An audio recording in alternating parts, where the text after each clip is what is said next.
बच्चों, welcome to my channel Verma study 2020 book learner. मैं UP board के छात्रों के लिए क्लास 12th का जियोग्राफी का हिंदी माध्यम से मैं फुल कोर्स कराऊंगा। यदि आप फुल कोर्स करना चाहते हैं तो मेरे चैनल पर सब्सक्राइब कीजिए और बेल आइकन को प्रेस करना ना भूलें, ताकि जो भी वीडियो मैं अपलोड करूं उसका नोटिफिकेशन आपको सबसे पहले मिल सके। प्यारे बच्चों, जैसा कि आपको पता है कि दो किताब है इसमें। पहला किताब मानव भूगोल के मूल सिद्धांत जो समाप्त हो गया है। दूसरा किताब भारत, लोग और अर्थव्यवस्था चल रहा है। इसमें पहला चैप्टर चल रहा है जो जनसंख्या, वितरण, घनत्व, अभिवृद्धि और संगठन नामक पाठ है। इसमें आप इससे पहले 3-4 वीडियो हो चुका है। आज लास्ट है, ये पाठ आज समाप्त हो जाएगा। आज हम लोग इसमें पढ़ेंगे भारत की जनसंख्या के व्यावसायिक संगठन। देखिए, व्यावसायिक संगठन का मतलब ये हुआ कि जो जनसंख्या है उनके व्यवसाय के हिसाब से, उनके कार्य करने के हिसाब से कितने वर्गों में बांटा गया है। लिखा है, आर्थिक दृष्टि से भारत की जनसंख्या को 3 वर्गों में बांटा जाता है। पहला मुख्य श्रमिक, दूसरा सीमांत श्रमिक, तीसरा अश्रमिक। मुख्य श्रमिक वह व्यक्ति जो एक वर्ष में कम से कम 183 दिन, याद करने की बात है कि टाइम है एक वर्ष में 183 दिन उसे कार्य करता हो। देश की जनसंख्या में इनकी संख्या 30.5% है। प्यारे बच्चों, मुख्य श्रमिक उन्हें कहेंगे जो 365 दिन में 183 दिन कम से कम कार्य करता हो, तो उसे मुख्य श्रमिक कहते हैं। इनकी संख्या कितनी है? 30.5%। दूसरा है सीमांत श्रमिक, मार्जिनल फार्मर। वह व्यक्ति है जो एक वर्ष में 183 दिनों से कम कार्य करता है। कितना? 183 दिन से कम कार्य करता है। देश की जनसंख्या में ये 8.7% लोग हैं जिन्हें हम कहते हैं सीमांत श्रमिक।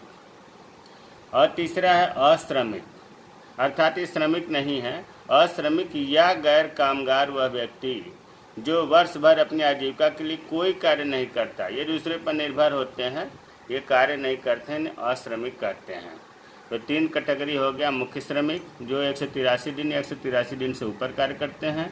दूसरा सीमांत श्रमिक जो एक वर्ष में 183 दिन से कम कार्य करते हैं। अश्रमिक जो अपने रोजी रोटी के लिए कार्य नहीं करते हैं। अब है जनसंख्या वितरण को प्रभावित करने वाले कारक। प्यारे बच्चों, मानव भूगोल के मूल सिद्धांत में जो जनसंख्या वितरण पाठ पढ़ाया गया था, तो उसमें भी ये पढ़ाया गया था जनसंख्या वितरण को प्रभावित करने वाले कारक। उसमें भी यही चीज़ बताया गया था, भौगोलिक कारक जिसे हम प्राकृतिक कारक या भौतिक कारक कहते हैं। दूसरा आर्थिक कारक, तीसरा जनांकिकी कारक। वो जो है लेक्चर जो है 6, अगर आई बटन को क्लिक करके आप लेक्चर 6 में जनसंख्या वितरण को प्रभावित करने वाले जो कारक हैं, इनका विस्तृत वर्णन वहाँ किया गया है, उससे आप पढ़ सकते हैं। फिर भी संक्षेप में हम देख लेते हैं। भौगोलिक कारक जिसको हम प्राकृतिक कारक या भौतिक कारक भी करते हैं, इसमें जैसे आता है जल की उपलब्धता। जहाँ स्वाभाविक है जल होगा, वहीं पर जनसंख्या ज़्यादा वितरित होगी। यही तो कारण है कि नदियों के किनारे, तालाब, झीलों के किनारे ज़्यादा आबादी है, क्योंकि खेती करने के लिए, जीवित रहने के लिए, पशुपालन करने के लिए जल की उपलब्धता होती है। इसलिए जल की उपलब्धता जहाँ होगी वहाँ जनसंख्या वितरण ज़्यादा होगा, जहाँ नहीं होगी वहाँ जनसंख्या कम होगी। भू आकृति, उच्चावचन अर्थात समतल मैदान अगर है तो वहाँ पर खेती भी आसानी से होगी, यातायात के साधन भी सुलभ रहेंगे और वहाँ पर जनसंख्या ज़्यादा होगी। तो भू आकृति अर्थात ऊबड़ खाबड़ भूमि पर या पहाड़ी एरिया पर जनसंख्या कम होती है। जहाँ समतल मैदान होते हैं वहाँ पर जनसंख्या ज़्यादा होती है। तो ये भी प्रभावित करने का मुख्य कारक है। जलवायु, जहाँ अधिकतम बहुत उष्ण जलवायु होती है और जहाँ बहुत ही ठंड शीत जलवायु होती है, वहाँ पर जीवन व्यतीत करना बहुत कठिन होता है, इसीलिए जनसंख्या वहाँ कम रहती है। और जहाँ पर समशीतोष्ण जलवायु है, ज़्यादा ठंड नहीं पड़ती, ज़्यादा गर्म नहीं पड़ती, वहाँ के जलवायु अनुकूल है, तो यहाँ पर जनसंख्या ज़्यादा होगी। तो जलवायु बहुत महत्वपूर्ण है जनसंख्या वितरण को प्रभावित करने वाले कारकों में। मृदाएँ, अगर मिट्टी उपजाऊ है, फसलें अच्छी होती है, तो वहाँ पर ज़्यादा जनसंख्या रहेगी। और जहाँ पानी उपजाऊ है, उबड़ खाबड़ है, बंजर भूमि है, फसलें नहीं उगती, वहाँ पर जनसंख्या कम रहेंगी। ये भौतिक कारक में 4-5 पॉइंट है, इनका वर्णन लेक्चर 6 में दिया गया है। आई बटन को क्लिक करके देख लें। दूसरा है आर्थिक कारक। आर्थिक कारक में खनिज स्वाभाविक है, जहाँ खनिज पदार्थ होगा, जहाँ खनन होगा, लोगों को वहाँ रोजगार मिलेगा, तो वहाँ आबादी ज़्यादा होगी। दूसरा है औद्योगिक कारक, जहाँ उद्योग होगा वहाँ पर आबादी। महाराष्ट्र में मुंबई में इंडस्ट्रियल एरिया है, नागपुर इंडस्ट्रियल एरिया है, तो वहाँ पर उद्योग ज़्यादा होने के कारण जनसंख्या ज़्यादा रहती है, क्योंकि वहाँ उनको रोजगार मिलता है। और जहाँ पर उद्योग नहीं है वहाँ आबादी कम रहती है। परिवहन सुविधा यह भी महत्वपूर्ण है। लोग वहाँ बसना चाहते हैं जहाँ पर आने जाने की सुविधा उपलब्ध हो। उद्योगों को कच्चा माल ले जाने, उत्पादन करने के बाद माल को मार्केट में ले जाने के लिए परिवहन सुविधा अच्छी प्रकार व्यवस्थित की जा सके, तो परिवहन सुविधा भी जनसंख्या वितरण को प्रभावित करने वाला महत्वपूर्ण कारक है।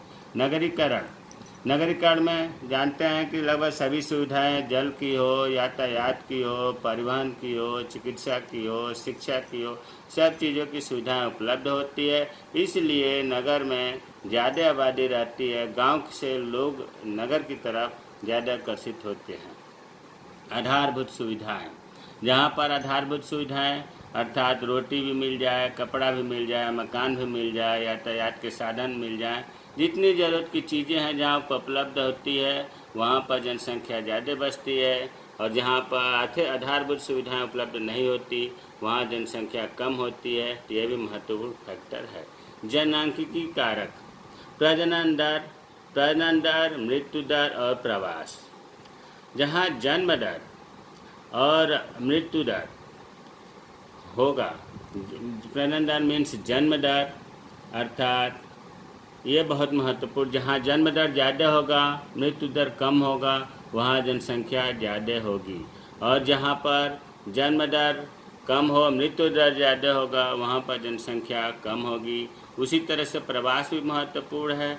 बाहर से आने वाले लोग अगर ज़्यादा हैं तो जनसंख्या ज़्यादा होगी। यहाँ से बाहर जाने वाले लोगों की संख्या ज़्यादा है तो जनसंख्या कम होगी। ये जनसंख्या वितरण को प्रभावित करने वाला कारक फर्स्ट बुक में और सेकंड बुक में दोनों में लगभग महत्वपूर्ण है और एक ही चीज़ है, इन्हें तैयार कर लेंगे। अब इसमें छोटे छोटे प्रश्न हैं। भारत विश्व का दूसरा बड़ा जनसंख्या वाला देश है। भारत जो है जनसंख्या के मामले में विश्व में दूसरा स्थान है। पहला कौन सा है? तो चीन है। भारत की जनसंख्या, देखिए भारत की जनसंख्या ये महाद्वीपों के नाम दिए गए हैं, उत्तरी अमेरिका, दक्षिणी अमेरिका और ऑस्ट्रेलिया। इन तीनों महाद्वीप को मिलाने के बाद जितनी कुल जनसंख्या उससे भी ज़्यादा भारत की जनसंख्या है। अगला पॉइंट, भारत में पहली जनगणना 1872 ईस्वी में हुई थी, किंतु यह पूर्ण जनगणना नहीं थी। कब हुई थी जनगणना? फर्स्ट जनगणना 1872 ईस्वी में, लेकिन ये सिस्टम से या पूरा भारत का नहीं हुआ था। भारत में पहली संपूर्ण जनगणना 1881 में हुई थी और 1881 के बाद प्रत्येक 10-10 वर्ष में, अर्थात 1991 में उसके बाद हुआ, 81 के बाद 91 में, फिर 10 वर्ष बाद, 10 वर्ष बाद, और आज तक ये 10-10 वर्ष चला जा रहा है। तो 1881 से नियमित जनगणना, संपूर्ण जनगणना प्रारंभ हुआ। तो दो प्रश्न इनको बारीकी से ध्यान दीजिए। पहली जनगणना 1872 में हुई और संपूर्ण जनगणना या नियमित जनगणना 1881 ईस्वी में संपन्न हुई।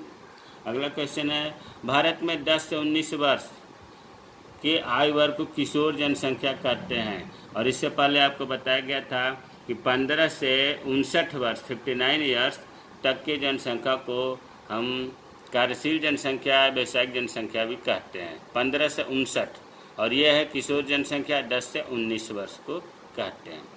भारत में किन राज्यों में विशाल ग्रामीण जनसंख्या है? इतनी विशाल ग्रामीण जनसंख्या के लिए उत्तरदायी एक कारण को लिखिए।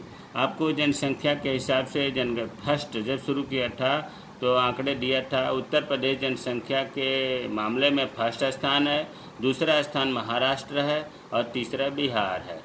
उसके बाद आंध्र प्रदेश, मध्य प्रदेश, पश्चिम बंगाल, राजस्थान, ये ऐसे प्रदेश है जहाँ पर जनसंख्या ज़्यादा है। जनसंख्या ज़्यादा होगी तो ग्रामीण जनसंख्या भी ज़्यादा होगी। अब कारण पूछ रहा है कि क्या कारण है कि इन प्रदेशों में जनसंख्या ज़्यादा, एक कारक बताइए। तो एक कारक लिख दिया हमने कि इन राज्यों में उपजाऊ मिट्टी है, अनुकूल जलवायु है, सिंचाई की सुविधा है जिससे फसलें अच्छी होती है।